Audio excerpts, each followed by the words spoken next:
Procrastination, the Student Syndrome. By Tal Cohen. Whether you're a student or not, we've probably all Googled something similar before, ironically in an attempt to do the exact opposite. Procrastination affects everyone, and is arguably the main, if not only, obstacle to working efficiently. What is procrastination? Procrastination is essentially the prioritization of low-priority tasks over high-priority ones, especially when they offer instant gratification.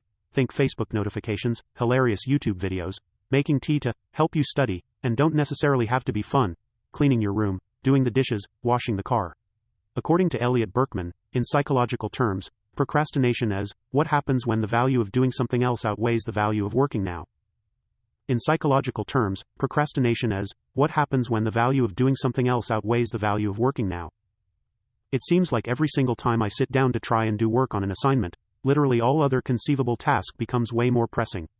And when the deadline appears around the corner, bam, I turn into a focused, efficient studying machine, although a stressed, anxious and unbalanced one. But if I know I'll eventually have to do the work, why go through that last-minute panic? In recent years, procrastination has been the focus of quite a lot of psychological research. Procrastination economics. We'd like to think otherwise, but humans aren't always rational. Objectively, $10 is worth the same now as it would be in a week's time. Subjectively, I'd feel a lot better getting my hands on it today. A study actually found that most of us would prefer receiving $83 now rather than $100 in 3 months' time, sacrificing $17 for an instant reward. Economists call this delay discounting, the devaluing of something based on time. But I work better before a deadline. Because the rewarding feeling that you get from completing your work occurs in the future, the value of working on it now is reduced. As the deadline creeps up, the value of completing it increases and starts to outweigh doing other things. You may be getting your work in on time, your work isn't as good. One study at a British business school found that assignments submitted in the last 24 hours before a deadline suffered up to 5% lower grades, with the average mark dropping steadily every hour. Why do we procrastinate? How can I spend an hour on an essay and only write 58 words? How do I end up at the Wikipedia page for Circe, the Greek goddess of magic, 19 seconds after Googling procrastination? The short answer is, a task we can complete now will cause our bodies to reward us with dopamine, the same feel-good chemical we get from exercising or eating chocolate. Reading up about something interesting, checking Facebook, and making a cup of tea are all quick, satisfying activities that can give us this fix. Are you addicted to it?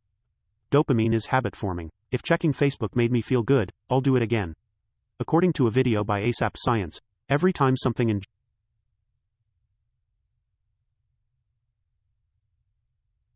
enjoyable happens, you get a dose of dopamine which modifies the neurons in your brain, making you more likely to repeat the behavior. This implies that all procrastination is symptomatic of an underlying quest for a dopamine high. Like with any habit, there are ways to wean you off it. A simple and practical one to start with is reward management. Breaking the cycle. Psychologist William Knaus estimated that 90% of college students procrastinate. Being a student and a human being, I can conclusively say it's 100%. Thankfully, this means there are a lot of resources out there to help you out of this rut. Articles. Psychology Today. The Paradox of Procrastination. Lifehacker. 6 scientifically supported ways to crush procrastination. Videos. ASAP Science. The Science of Procrastination, and How to Manage It. TED Talk. Tim Urban, Inside the Mind of a Procrastinator.